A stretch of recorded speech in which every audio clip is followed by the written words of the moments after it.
हिंदू पांचांग के अनुसार माघ मास के शुक्ल पक्ष की एकादशी को जया एकादशी के नाम से जाना जाता है।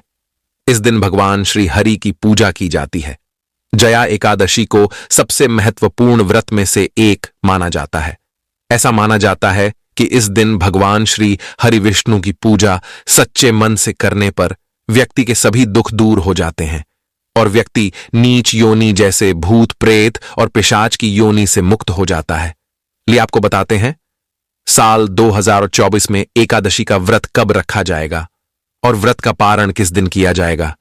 एकादशी तिथि प्रारंभ होगी 19 फरवरी सोमवार की सुबह 8:51 से और समाप्त होगी 20 फरवरी मंगलवार की सुबह 9:55 पर। ऐसे में इस बार नियमों का पालन करते हुए 20 फरवरी मंगलवार के दिन ही जया एकादशी का उपवास रखा जाएगा। एक दिन पहले दशमी तिथि के नियमों का पालन किया जाएगा। एकादशी का व्रत रखने वाले भक्तों को दशमी तिथि के दिन सूर्यास्त के बाद भोजन ग्रहण नहीं करना चाहिए। दशमी तिथि को ही तुलसी पत्र तोड़कर रख लेनी चाहिए और इस दिन मांस, मदिरा, लहसुन, प्याज, किसी प्रकार का तामसिक भोजन या मसूर की दाल आदि का सेवन नहीं करना चाहिए। एकादशी व्रत के दिन ओम नमो नारायण, ओम नमो भगवते वासुदेवाय या हरे कृष्ण मंत्र का यथासंभव जाप करना चाहिए। व्रत की कथा पढ़ने और सुनने के साथ ही भगवान को फलों सहित तुलसी पत्र का भोग लगाना चाहिए। दिन भर उपवास रखकर व्रत के नियमों का पालन करना चाहिए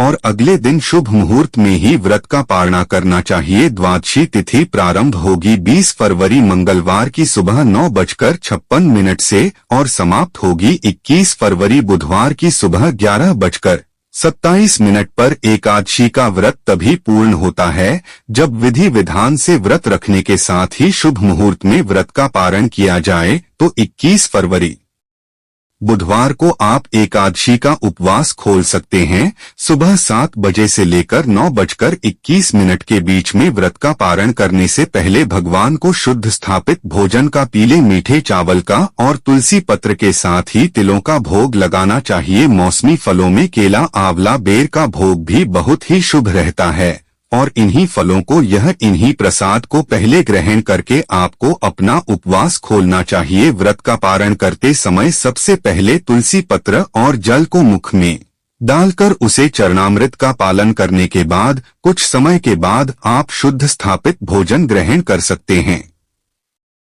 दान की जाने वाली सामग्री में आप काले तिलों का, मौसमी वस्त्रों का, पीले फलों का, बेर, आंवला या फिर आप घी, गुड़ और कंबल आदि का भी दान कर सकते हैं। इसी व्रत के संबंध में एक बार धर्मराज युधिष्ठिर को भगवान श्री कृष्ण ने एक कथा सुनाई जिसके अनुसार कालांतर में देवराज इंद्र नंदन वन में अप्सराओं संग प्यार कर रहे थे और गंधर्व दान कर रहे थे। गंधर्व में पुष्पदंत और उसकी कन्या पुष्पवती, चित्रसेन और उसकी पत्नी मालिनी सहित उसके 2 पुत्र और माल्यावन भी उपस्थित थे। माल्यावन पर मोहित गंधर्व कन्या पुष्पावती ने माल्यावन को रूप लावण्य से मोहित कर लिया। गंधर्व इंद्र हेतु दान करने लगे परंतु भ्रमित मति के कारण से क्रोधित होकर देवराज इंद्र ने उन्हें श्राप दे डाला जिसके अनुसार पुष्पवती और माल्यावन ने मृत्यु लोक में पिशाच रूप धारण करके अपने कर्मों का फल भोगना होगा।